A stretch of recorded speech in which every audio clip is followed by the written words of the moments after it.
નમસ્કાર દર્શક મિત્રો, ગુજરાત પ્લસ ન્યૂઝમાં આપનું હાર્દિક સ્વાગત છે। હું છું મેઘા અગ્રાવત અને સમય થયો છે આજના મહત્વના સમાચારો પર નજર કરવાનો। શેમડા ગામે કરુણાંતિકા ઓરિયા તળાવમાં ડૂબતા એક જ પરિવારના 3 માસૂમ બાળકોના મોત, એક બાળકની હાલત ગંભીર। ગોંડલ તાલુકાના શેમડા ગામમાં આવેલા ઓરિયા તળાવમાં રમતા રમતા 4 બાળકો ડૂબી જતા હૃદયદ્રાવક ઘટના બની હતી।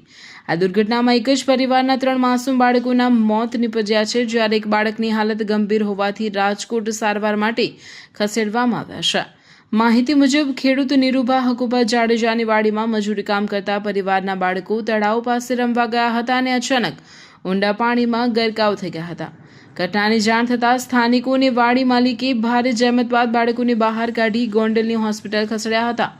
તબીબોએ અર્જુન ભુરાભાઈ બબેરિયા, લખત કરશનભાઈ ડામોર અને લક્ષ્મી કરશનભાઈ ડામોરને મૃત જાહેર કર્યા હતા, જ્યારે સાહિલ ભુરાભાઈ બબેરિયાને ગંભીર હાલતમાં રાજકોટ રેફર કરવામાં આવ્યો છે। આ ગોઝારી ઘટનાને પગલે સમગ્ર શેમડા ગામ અને ગોંડલ પંથકમાં શોકની લાગણી વ્યાપી ગઈ છે।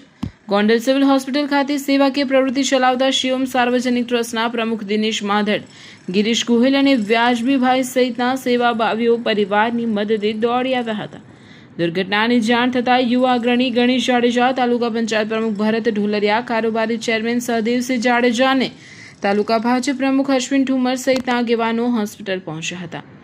આગેવાનોએ શોકગ્રસ્ત પરિવારને સાંત્વના પાઠવી અને જરૂરી સહાયની ખાતરી આપી હતી। એક સાથે 3 માસૂમ બાળકોના મોતથી સમગ્ર વિસ્તાર ગમગીન બની ગયો છે।